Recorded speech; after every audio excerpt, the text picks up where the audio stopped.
Good evening, everybody, and welcome to our parent meeting. Um, I know that we'll probably have some people joining us as we move along. Our hope this evening is to just provide you with current updates on our reopening process. Um, I am, I'm, this has been a really difficult time for us in that, this is uncharted territory. These are things that we've never had to plan before. So we are learning as we go. And I just appreciate you parents sticking with us and being patient in the process. And so tonight, what we'd like to do is just kind of bring you up to speed on what we are doing and what we're thinking and what we've learned along the way. And hopefully it will clear up some of the questions that you might have as parents of students at ECA. So welcome everybody. Ms. Evans, did you want to say anything? Oh, just wanted to say thank you for joining us, parents, and hope everybody is safe and well. And, we just wanted to start this conversation with you. Of course, this won't be the last conversation that we have before the school year begins, because there's a lot of planning that we're in the process of doing, but we're glad you could join us today. Okay, so let's go ahead and get started. So as you can see, the title of this is Reopen ECA. I know that the information that you have been receiving is about questions and answers. And I'm sure that most of the questions that you have is in regard to ECA reopening and what that's going to look like and what your children will be experiencing. So that's the reason why we titled it this, because this will certainly, we believe, answer some of the leading questions that you probably have as a parent.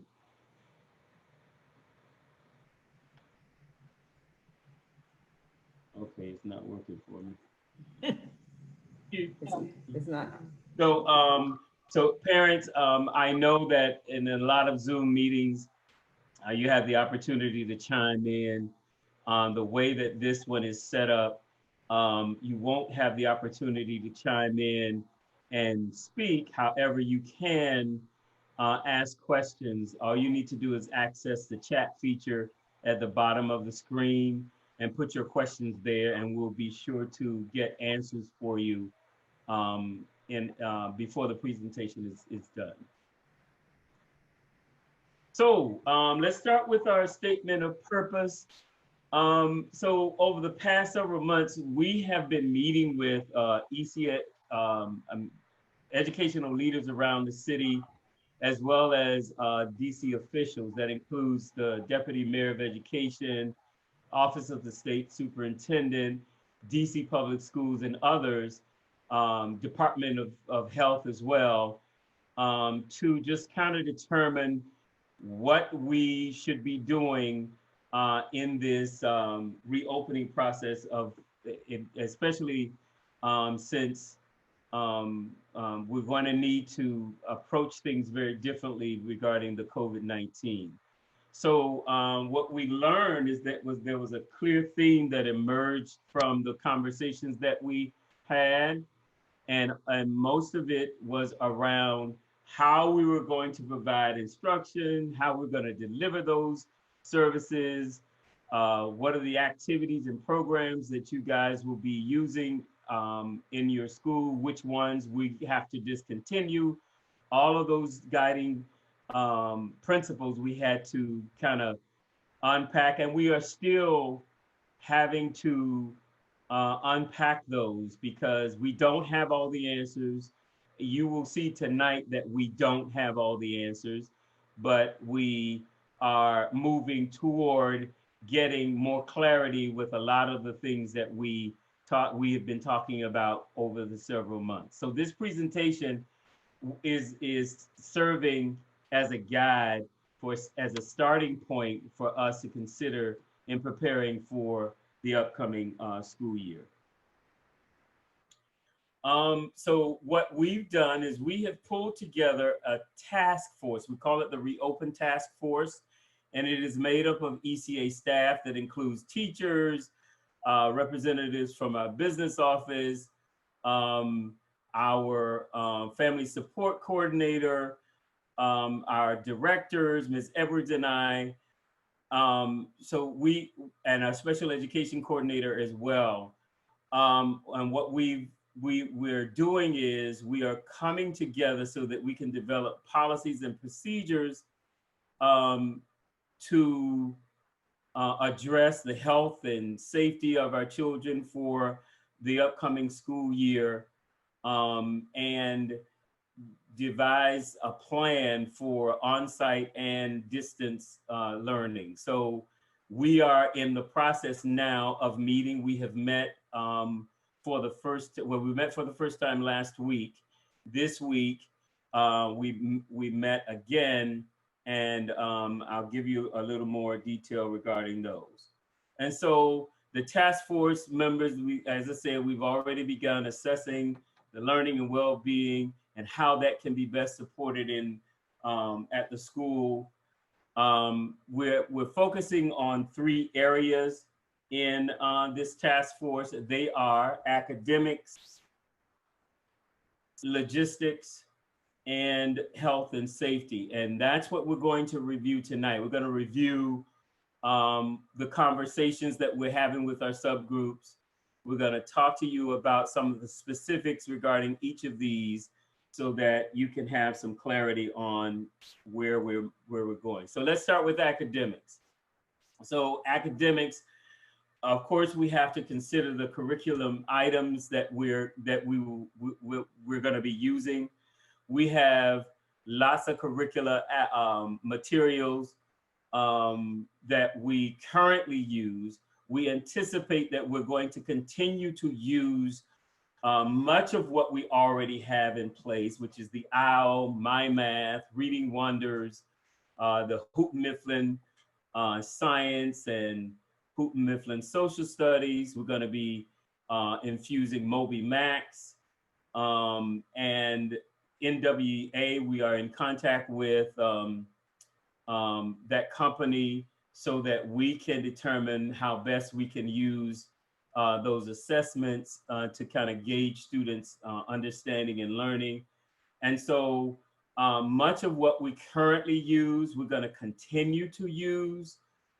There would just be a difference in terms of on-site learning as well as off-site learning, and we'll get to that. So electronic educational platforms, we needed to address that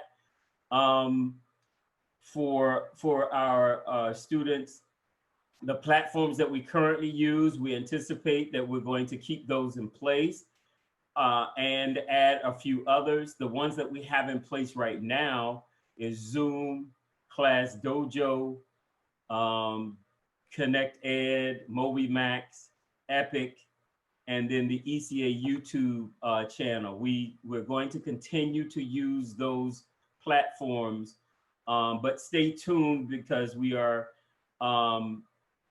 looking at possibly including things like Microsoft Teams for our Chromebooks and other educational platforms. And so the technological devices and internet access, of course, that's going to be something that we're going to need to support families with. For those families who have a need for technological devices for students to work at home, we'll be providing support to you regarding that. And we'll be in conversation with you about internet access. We know that there are some services that are at a reduced rate because of COVID-19 and the fact that children have to be at home and learning. So there are some resources that we can lead you to so that you can have internet access. So the technological devices that we will be using are the ones that we use already, which are iPads and Chromebooks. We're looking into providing some other technological devices within the classroom, because what we want to do is provide synchronous learning options for our children. And that is the instruction that is being held within the classroom can also be accessed at home live. And so it wouldn't matter whether or not you're at home or are in the classroom, you will be getting the same level of instruction from your teacher through those platforms.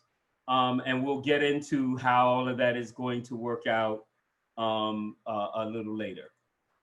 So professional development, we know that because you as parents, we're leaning on you to support us a little differently now because of this offsite learning and this distance learning piece. We're going to provide for you professional development support, especially in the use of our electronic educational platforms.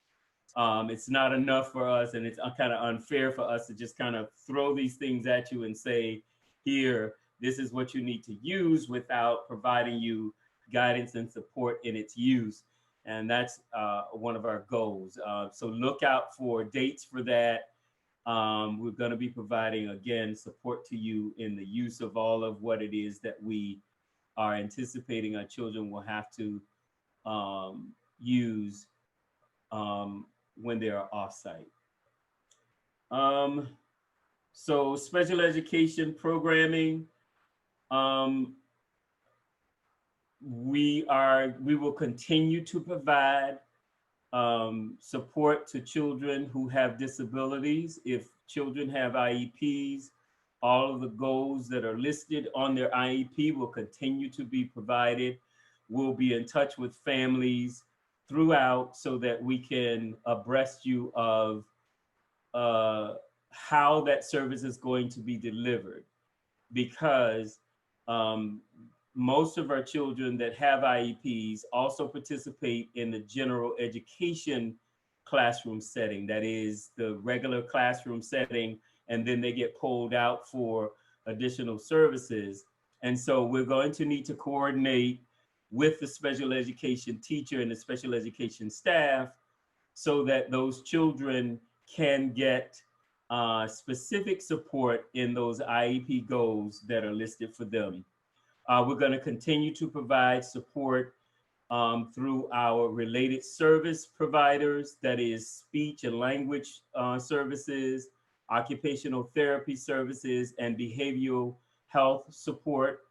We're going to continue those. We are in conversations now with the contracted service that we use to provide those supports to our children. And we will be in touch with you, parents of students with disabilities, to let you know how it is we will implement those services with your children. But again, they will continue for the school year. I hope that all of you took advantage of us extending extended school year learning for your students for this summer. So all of the students with IEPs were extended the opportunity to participate in our extended school year services. And that is different than what is being provided to the students who have signed up for our regular summer school. Our students with IEPs will be getting specific support from our special education team with the IEP goals that are listed in their IEP.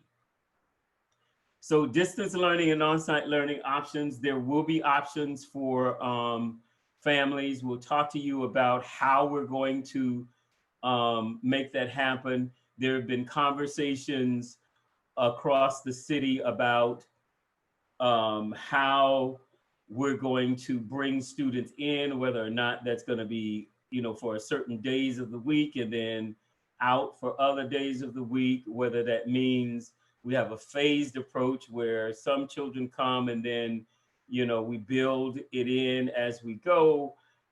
We have not concretely made those decisions just yet, but we're talking about those, and we'll be able to give you much more information once those decisions have been made. We realize that we're going to be needing to provide you with instructional supplies and materials, especially since students will be participating in distance learning. So of course, they're going to need the supplies that are available to children that are on site. And so we'll work out the details of how we will get those supplies to you, and make arrangements for days of pickup and all those sorts of things. And assignments and activities for students. If you've been participating in our distance learning after the school closed, the assignments and activities will look similar, but the demand is going to be even greater. And it's going to be required.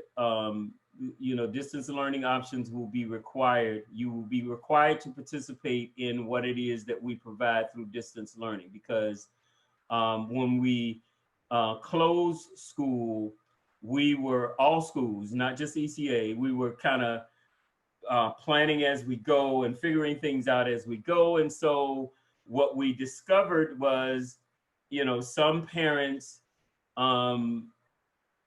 decided not to participate in the assignments that we were providing to children for various reasons. I realized that some of you had some difficulty when it came to online access, and access to devices that your children could use. I realized that those impeded upon, children's ability to participate. However, we're going to, when the school year starts, make that much more available to parents, and it won't be an option for, your child to participate or not, because it has to be treated just as though they were reporting to school each day. So the assignments and activities are going to look very similar to what it was that we were providing for the last few weeks. So logistics is the other task force subgroup. And logistics pretty much covers those overarching kind of things that govern the school. And we looked at a few areas that we wanted to consider. Staffing, and what you would need to know, parents, is we are going to outfit our classrooms in the same way or a similar way as we have done before. And what that means is each classroom is scheduled to have one lead teacher and an associate teacher. That's from pre-kindergarten 3 up to 3rd grade. And then there will be some other, staffing changes that we may have to make, but it won't affect the instruction in the classroom, and it will not affect the numbers of educational instructional staff, that is. Our school calendar. So we have not put our school calendar together just yet. We are talking about what it is that we will need to include in our school calendar. We are holding off until we hear from DC Public Schools with their calendar, because we want to, as much as possible, align our calendar with them. It may not look the same as them, but we try as much as possible, and we've done this in previous years, to align our days with DCPS. We realize that it's easier on families because we have children who are older, who may be a sibling of a child of ECA who attends the DC public schools, and it just makes it easier for the parents. So look out for updates regarding the school calendar. We anticipate that we will still have the 180-day requirement. We are considering what the breaks will look like for the school year. Because of COVID-19, we have to really take a creative look in the way that we plan for breaks, especially during those periods where we see high incidences of, children who may have cold or flu-like symptoms that look very much like COVID-19. And so we want to plan for that so that we are not, identifying children wrongly, or we are kind of confused as to, what kind of symptoms they have and what it means. So again, look out for that calendar. It'll be coming. Our parent handbook, of course, is going to look totally different this upcoming school year. Our parent handbook will include all of what you will need to know as a parent of a student at ECA. We're going to have to include the distance learning model. We're going to have to include all of the guidelines and procedures that will look very different, especially because we have to be really careful about children's health and safety. We're going to continue with our before and after care program. We will reach out to you to let you know what that looks like. We realize that our parents are a lot of our working parents really need that service and be able to drop their children off early in the morning and pick them up after the regular dismissal for the school day. So we're going to move into the health and safety phase. Ms. Edwards is going to take over from here. This is going to give you much more information about what our plans are for the upcoming school year. Thanks, Mr. Ingram. So just to kind of talk about where we are now in the city. Right now, we are at phase 1. The Mayor Bowser has indicated that we are cleared to be at phase 1. Phase 1 means that 100% of the students would still have to stay out of the building, and all learning would have to be virtual learning. So basically, what happened in March, April, and May would have to continue. Phase 2 means that we can begin bringing our kids back into the building, but with a lot of restrictions. And so the mayor is hopeful that by August 31st, when DC Public Schools open, we will be at phase 2, which means some of the children can come, well, all of the children can come back, but not all at the same time. So this presentation that we are presenting today is going to focus on what phase 2 would look like if we're able to open in that way on August 31st. Ingram, you're gonna have to advance the slides. So under phase 2, and these are all recommendations by DC Health, which is the DC branch of the Department of Health. So they came out with recommendations for school reopening, which you can access yourself if you go to the dc.gov website. The first thing that they are recommending is daily health screening for students and staff.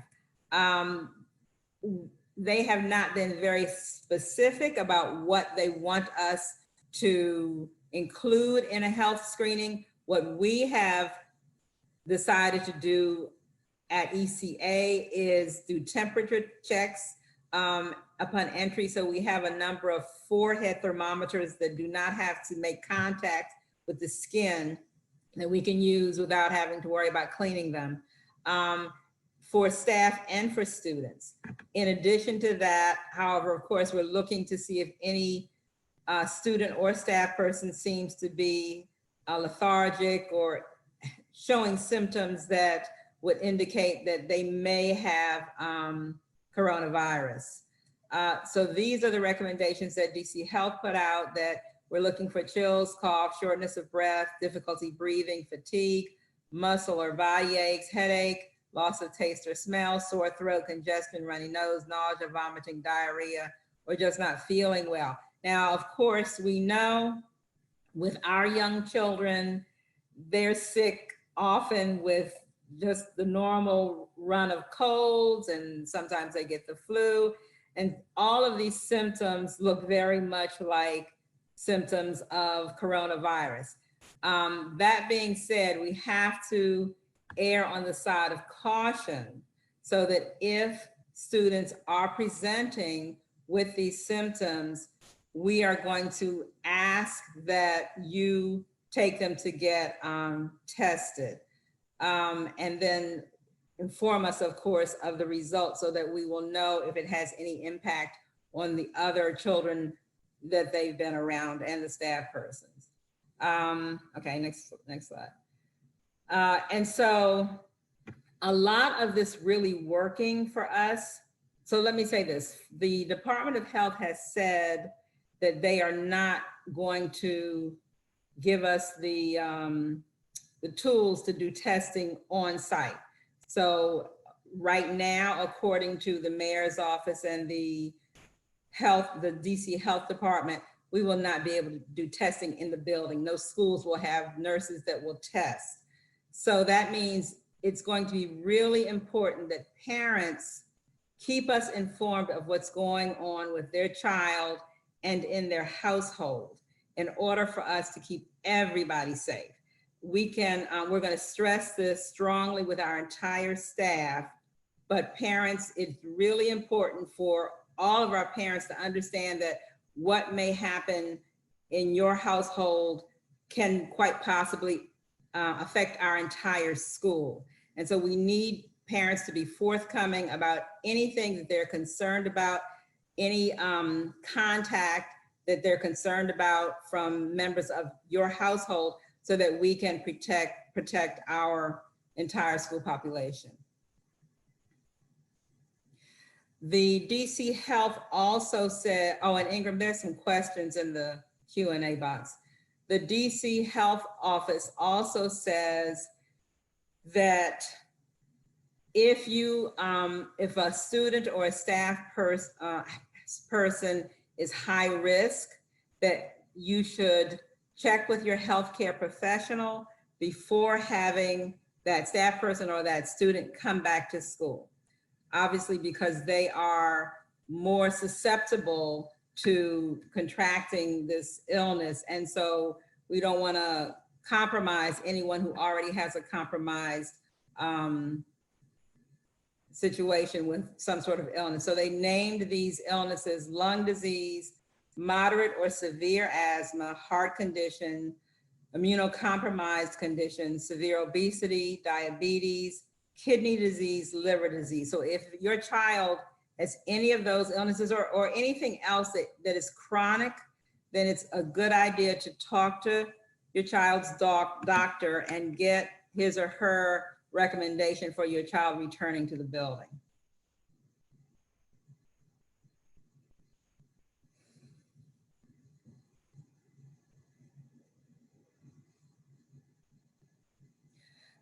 So the DC Health is recommending that all adults in the building wear the non-medical face covering, face mask. So that is our intention for every single adult who walks in the building, all of our staff people, anybody who needs to conduct business there has to keep a mask on.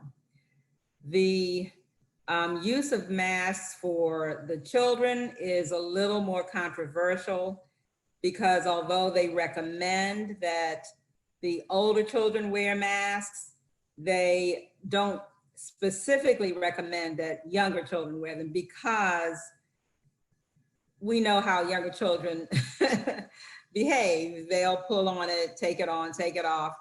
That being said, we had a discussion with our task force, and we thought the best course of action was to have all of our children wear masks, and we would have to try as much as possible to make sure they just keep the mask on their face, don't touch it, don't put their fingers under it, don't pull it on and off.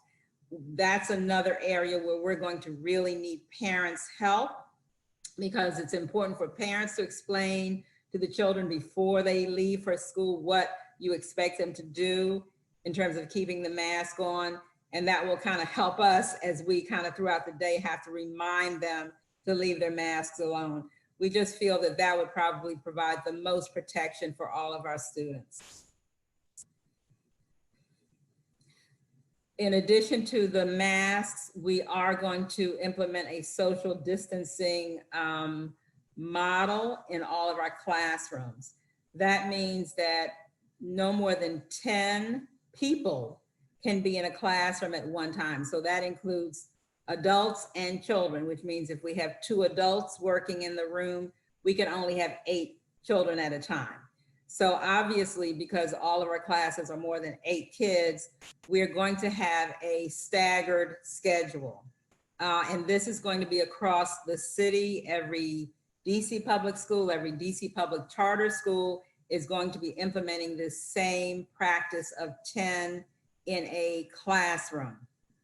Unfortunately, that has a really, really detrimental effect for you when you have to go to work, because now you're looking at your child not going to school Monday through Friday from 8 to 3, but going to school on some sort of schedule where there will be times when your child is going to be at home. And the Deputy Mayor for Education has indicated that he wants some sort of coordination between all of the schools so that we're kind of following the same schedule to make it easier for parents to really know what the schedule is, but that has not been determined. But just so you know, across the city, if we are in phase 2 at the end of August, there will be a schedule where your child will not be able to come to school every day. The days that your child is not at school, then your child will be able to access distance learning, as Mr. Ingram said, the same instruction that the children in the building are being implemented. We are going to rearrange classrooms, take out the carpets altogether. We don't think it's safe for the children to sit on carpets and maintain 6 feet of distance. So we're not going to use the carpets at all. We're going to roll them up, put them in the storage room, and separate the desks so they're 6 feet apart. I believe we can do that in this space that we have now. I think there's enough room with only 8 students in the classroom. For the pre-K 3 and 4 and kindergarten, we're going to have to shift to a different type of table, because for those of you who had children in pre-K 3 or 4 last year, you know that they sat around one rectangular table. So we're going to have to change that as well, so that we, as best we can, adhere to the 6 feet of distance between students for every grade level. The report also suggests that students stay together throughout the day. That's not as much of a challenge for us, because the children don't move from class to class like they do in high school. But our goal is to keep the group of students together, same group, so that they're not, mixing with other kids in the building throughout the day. The DC Health recommends that we limit non-essential visitors. So that would mean that parents, we are going to really try to limit your movement through the building. We really want parents only dropping their children off and picking them up. Now, that being said, we know you want to see what's going on in your child's classroom.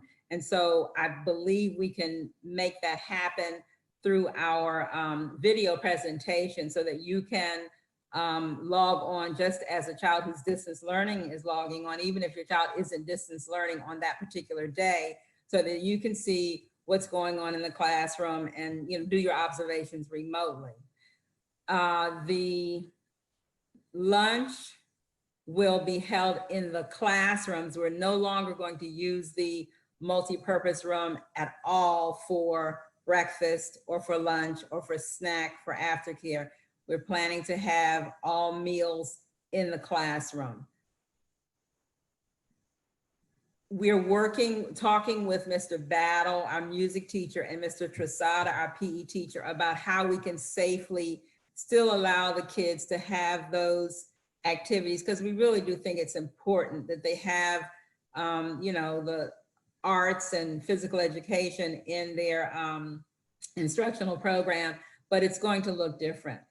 There won't be singing this year because reports show that singing choirs had a higher incident of spreading of the transmission of the virus because of what happens when you're projecting as you sing. So we're going to have to rework those programs, but we do plan to still have those programs at ECA.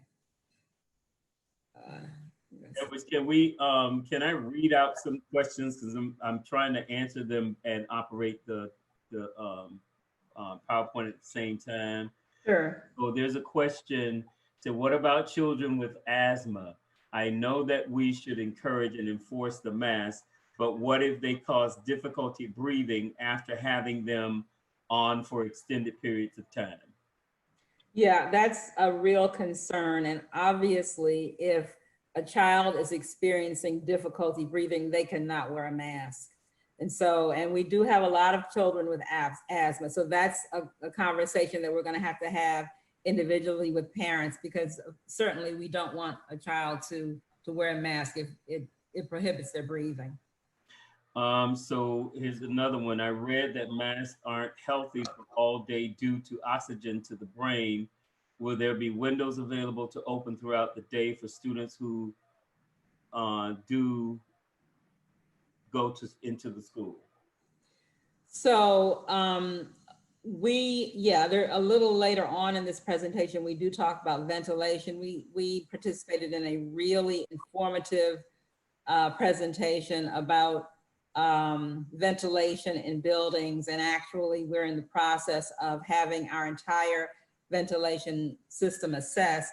One recommendation that was made was that we provide outside air as much as possible. And so we need to see do our windows open in those classrooms, Ingram? I don't believe they do. None of the windows? I don't believe they do.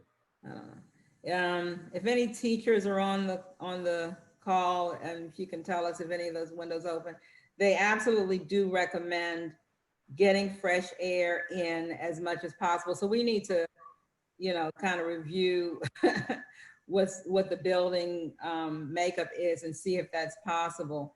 And yeah, I do understand that wearing a mask all day is probably not the best, the healthiest way for a child to take in oxygen. And as I said, it's not necessarily even recommended by DC Health, but we're trying to just weigh the lesser of two evils right now, really. What would be the lesser of two evils in bringing the children back to school? But we certainly will continue to assess that and get back with you. So a lot of the questions that are being asked, I've gotten many questions that are asking if they can have their child if they can choose to have their child to participate with distance learning exclusively. Mm-hmm. And the answer is yes. Yes, absolutely. We realize that there are going to be some parents who just feel this is too dangerous. It's just too many unknowns. And I get that.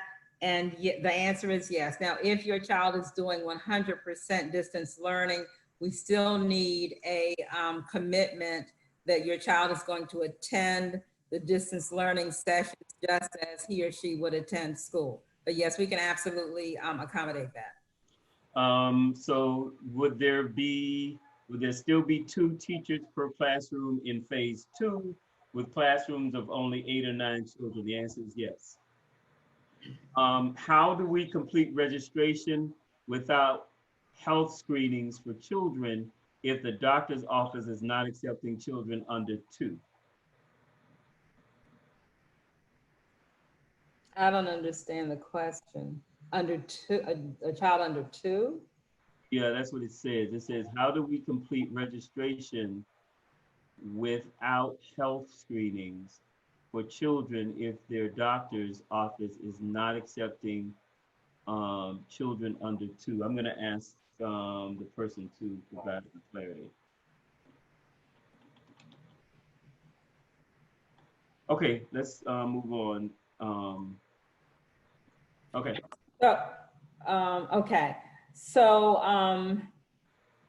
for cleaning and disinfecting, we know we have to make sure that the surfaces are clean, that we didn't necessarily worry so much about until the end of the day.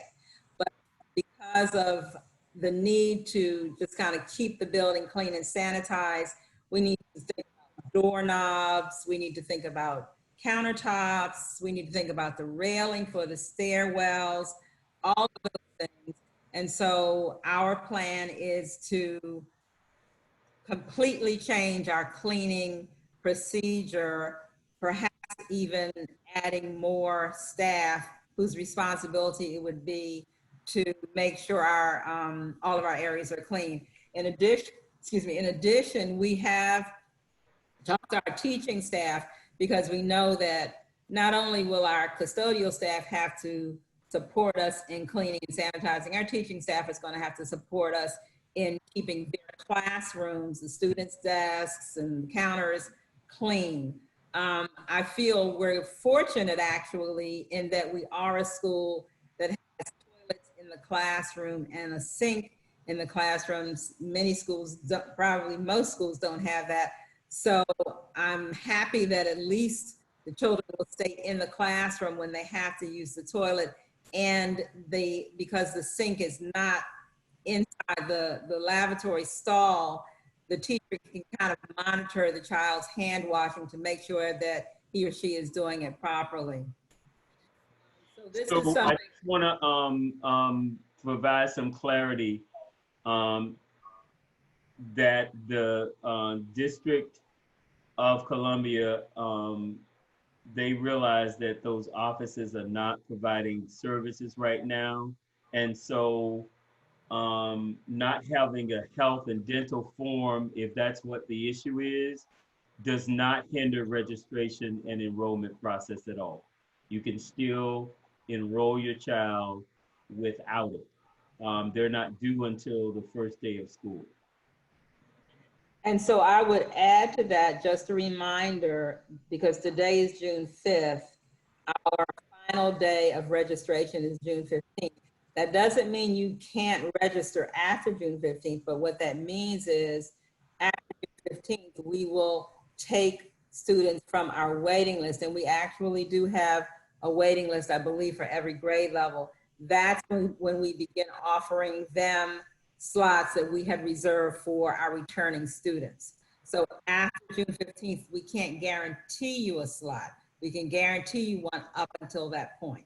Even if you want your child to do 100% distance learning, you still have to enroll your child so that they will be on our roster for us to then provide the distance learning. So this parent is providing clarity on the 2-year-old question. She's saying, my child's doctor is not seeing patients to complete physicals for the DC health screening / immunization records due to COVID-19. They will only accept children under 2 years of age. My 8 years old. Will you guys accept just the immunization record? My question is, how important is the actual health screening document compared to just the immunization record? Got it. So I would say, and I don't do enrollments. I'm just going to tell you what I believe you should do. There is an issue where doctors are not doing certain things that schools require. We're not going to let that be an obstacle with you enrolling in school, because that is out of your control. So if that's the case, please just go ahead and enroll your child and explain to Ms. Parker or Ms. Seabrooks, who are at the school every day from 9 a.m. to 4 p.m. for the purpose of helping you with enrollment. If you don't want to do it all online, explain to them the situation. That will not keep your child from getting enrolled. Okay, have we addressed this cleaning and disinfecting? Yes. Okay, moving on.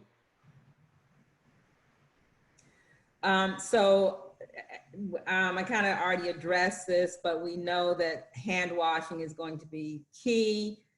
After they use the toilet, after they cough or sneeze, before they eat, even after they eat. We also, of course, will have the hand sanitizer available, even though we do have water in every classroom, but we also will keep the hand sanitizer available. And our plan is to close off the water fountain. So we have water fountains in every classroom.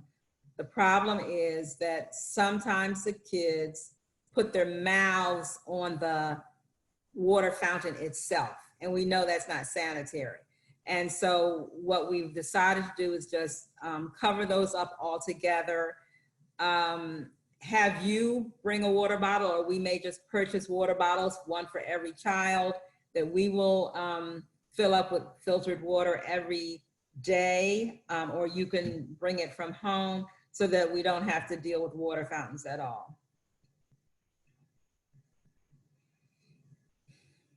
And as I said earlier, we are working with an engineering firm to do a total assessment of our ventilation system. They have indicated there's some filters and some changes that can be made to the ventilation system that will most successfully capture the virus and prevent it from being refiltered in the classroom. So that's what we've been working on since we heard this presentation, and they've told us that they plan to get back to us, should be by early next week, with a plan for us, so we will know what changes we need to make in our ventilation system.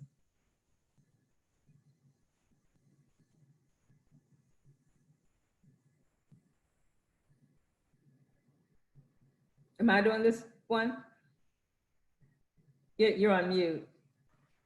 Oh, I mean, you could. I mean, so if you haven't done so already, access the link that has been sent to you. I know Miss Shannon has been sending emails. She's been sending text messages, and it's also on our website how you can access this survey. DC wants to hear from parents regarding your feelings about this COVID-19 and the reopening of schools. They're going to use this survey to drive their decisions of what we do moving forward. So it's really, really important that you participate in that survey so your voice can be heard. And then finally, right on time, if you have not signed up for summer school, we are offering summer school, and it's of course a remote learning, and it's from June 15th to July 10th. There's still spaces available. We come one, come all. We're prepared to provide support, activities, learning experiences for your students through the summer. You can access the link that was sent to you by text so that you can register your child. I don't see any more questions in the chat feature, Ms. Edwards. Do you? Yes, there is one. It says, can we pilot having 15 students or people in a class at a time? It seems with the new space, it should be possible, and it would help parents and children. We'll use the multipurpose room as additional classroom space. So that's a good question, and it was actually a question that was asked on the deputy mayor's call the other day, and their response was that regardless of the size of the space, they are saying we should not have more than 10 people. One person even talked about having, you know, a huge space like our auditorium, and do I have to limit the number to 10 in that space? And the response was yes, that regardless of the size, they do not want to see more than 10 people in a room at one time. So wait a minute, there's a couple more. Okay. Students be able to bring their own lunch. Yes, absolutely. If you want your child to bring his own lunch, they may. Now, one thing that if you're going to have your child bring lunch, you have to stress to your child that they share it with anyone. Our children love to share their lunches, and you know, it's a nice thing to do.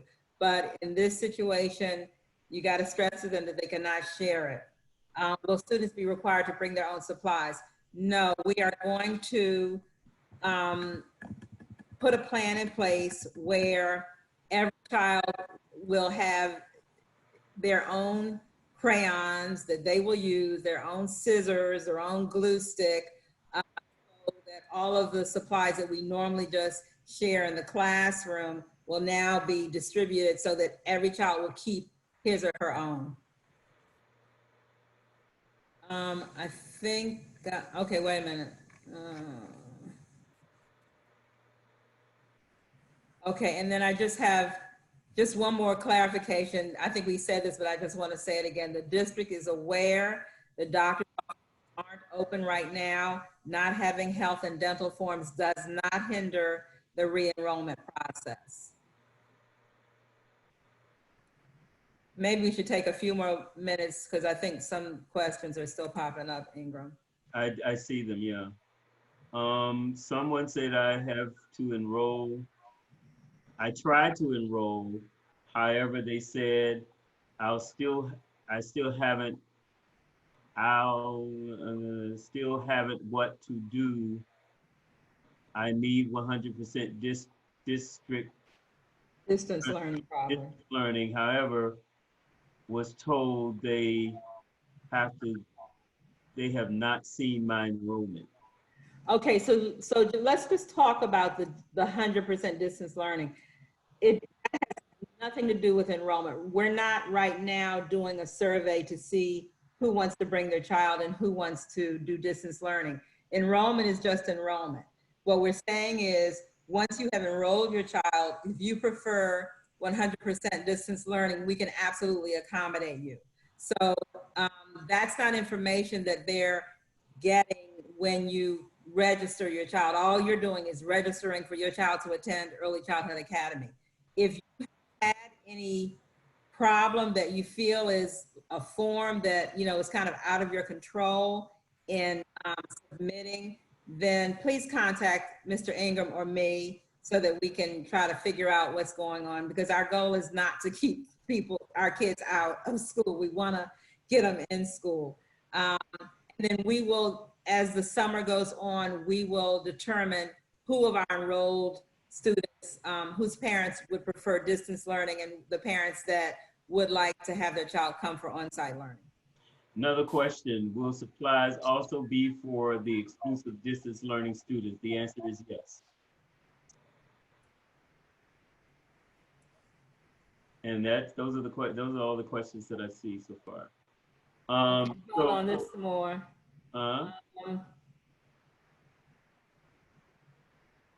With Ms. Sutton's class being as though they were without a teacher for a good, how would they affect children as they continue? So it looks like there's a question about a particular class. The teachers in completing the report cards have assessed where your children were on the last assessment that we gave the children, and that was in the winter of 2020 before we moved to the shutdown. And based on the data from that assessment, that was for K through 3, that was the measures of academic progress assessment. So based on that, they felt the children were ready to move on to the next grade level or not. If you have any questions or concerns about your child's grade placement next year, please contact Mr. Ingram or me. Today was actually the teacher's last official day of school, but we're here all summer. So just let us know. And Ingram, can you talk about report cards? Yes, so I sent out, I hope that everybody on here received my email detailing how you can access your child's report card. We're not mailing them to you, so you won't receive a hard copy. They are available through the website that I sent to you. It is a detail of how you can go on and access that information. If you're having any difficulty with that, send me an email. We've been troubleshooting for some parents. I did hear from a couple of parents who had some difficulty. I reached out to Miss Maxwell, who was able to provide guidance and give parents access. But again, it's not going to be mailed. It is online access. Okay, so there's a question, what can we expect from summer school? Will there be more hands-on activities? Summer school is going to be a combination of Zoom, synchronous learning, dojo videos, and MobiMax for K through 3, the pre-K workbook for pre-kindergarten. So there will be 2 times a week real-time learning with the teacher over Zoom, 2 times a week, video follow-up over Dojo, and then MobiMax will be the end of week assessment of the skill that was taught. So Edwards, there's going to be a parent meeting for summer school. For parents who signed up for summer school, there's going to be a parent meeting. Look out for that information. It's going to come from one of our directors, Lakia Edwards and Amir Johnson will send that information to you. But they're going to give you all the details about what to expect for summer school learning. Okay, question is, will there be a staggered pickup and drop off? We have not finalized what we're going to do for pickup and drop off. We know that we cannot have a mass of parents and children standing around waiting to come in the building. So we recognize we're going to have to do something different than what we've done in previous years. However, we have not made any decisions about that. So I don't want to give you any information that we might decide to change, but we do recognize we're going to have to handle arrival and dismissal much differently.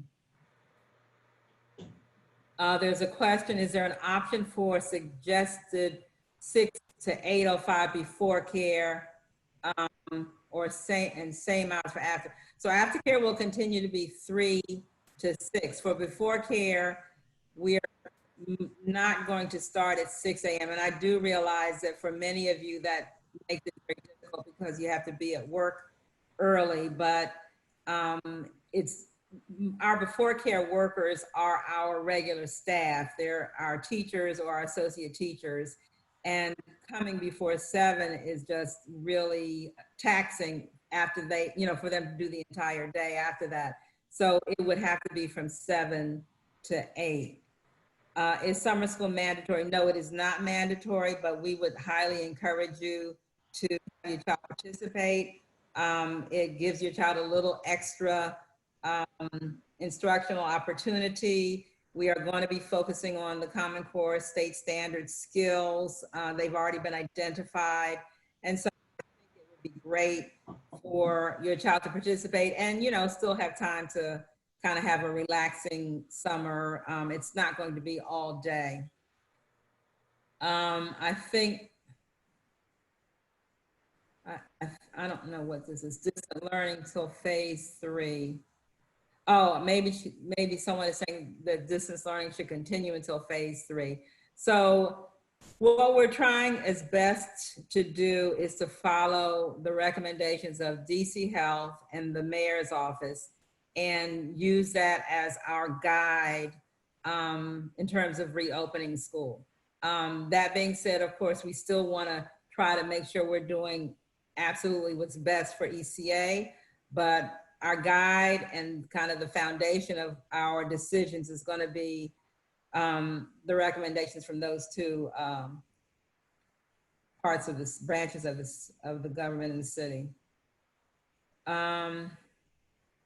So will it be possible for them to come and do both in school and distance learning? So in phase 2, that's absolutely what they would be doing. If during phase 2, which is where we think we will be, or where we hope we will be by August, they will be home some days and in the building on some days. Someone is indicating they're having trouble pulling up the report card. If you would contact Mr. Ingram. Yeah, I just answered that. Okay. Yeah. How will we determine progress?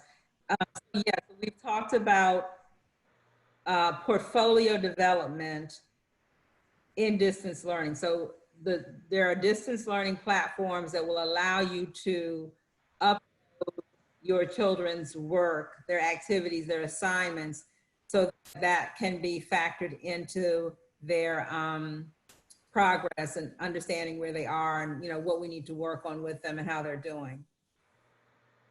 If a student was retained, is summer school required? No, the summer school is not required for anyone. I would strongly recommend that children come who have been retained, but it is not required. Will pre-K3 and pre-K4 take naps? That is the plan. Again, we're going to have to work out how that can be done safely, but we know our 3-year-old babies cannot make it all day long without taking a nap. So the plan is for them to take naps. Keep in mind, there will only be 8 children in the classroom at one time. What will be allowed for them to sleep on? So right now, as you know, we have the mat. Well, if you've been at ECA, we have the mats. We haven't really looked at whether we're going to make changes to that, but we'll keep you posted about that. How many children can be enrolled in before and after care? We have to adhere to the same requirements. So it's not necessarily how many children can be enrolled, it's how many children can be in one space. And so for before and after care, it would be the same thing. No more than 10 people in one space.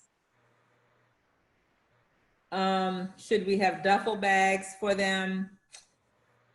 I hadn't thought about that. I would say no right now. I think we're going to not trying to burden the parents with buying a whole lot of stuff. We're going to try to provide as much as we can for parents. That being said, we will keep you posted if there's some things that it would be helpful if you bought yourself.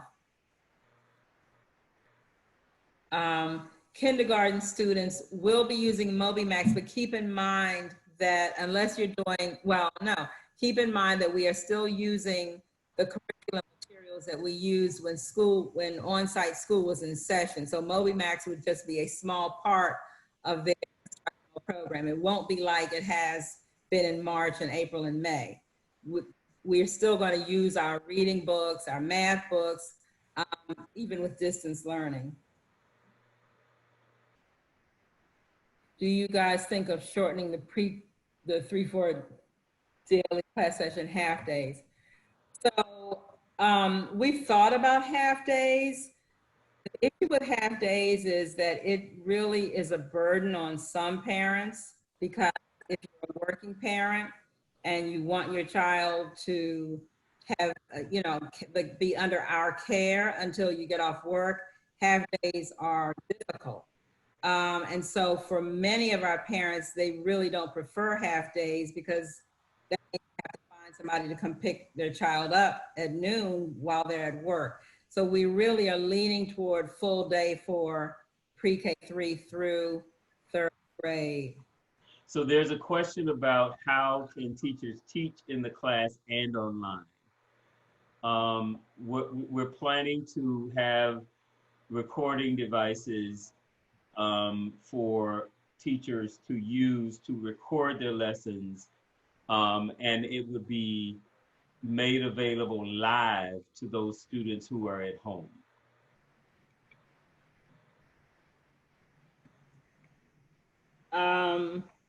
Okay, I think this is one of my admin people who said health and dental forms aren't due until the first day of school. Thank you. Will pre-K 3 and 4 use MobiMax? No, they will not. However, again, if you do not have a device at home for your child, our plan is to provide that for you.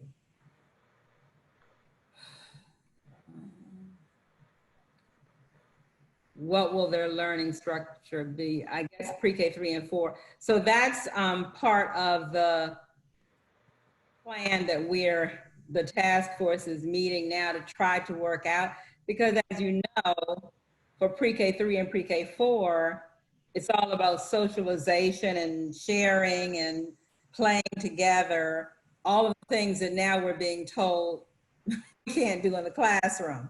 So we're going to have to do some work to figure out how we're going to adjust specifically the pre-K 3 and pre-K 4 class. And learning is still taking place, but it's going to have to take place in a very different way. And I think that's it. So, parents, we really appreciate your input. These have been some great questions that you've asked. You are actually asking all of the questions that we have, as a leadership team, talked about and asked ourselves and planned for. This is not the last meeting that we will have. We'll certainly have subsequent meetings for parents as we, develop plans for the upcoming school year. So we'll have much more information moving forward. Okay, I got another question. Okay. It says, I understand about the staggered class for students for the 1 or 2 days of physical learning. Would it be possible to assign siblings to attend on the same day? That's actually a wonderful idea. Yeah, that's a wonderful idea. Yep. Okay. Thank you, parents. We will certainly do this again. And you can, if you have burning questions, email address, first initial, last name for me, as well as Ms. Edwards, T. Ingram at ECAPCS.org, or W. Edwards at ECAPCS.org. Having some difficulty accessing your child's report card, needed the answers regarding any questions that you have, just send that to us and we'll be happy to respond. Have a good evening. Be safe. Stay safe.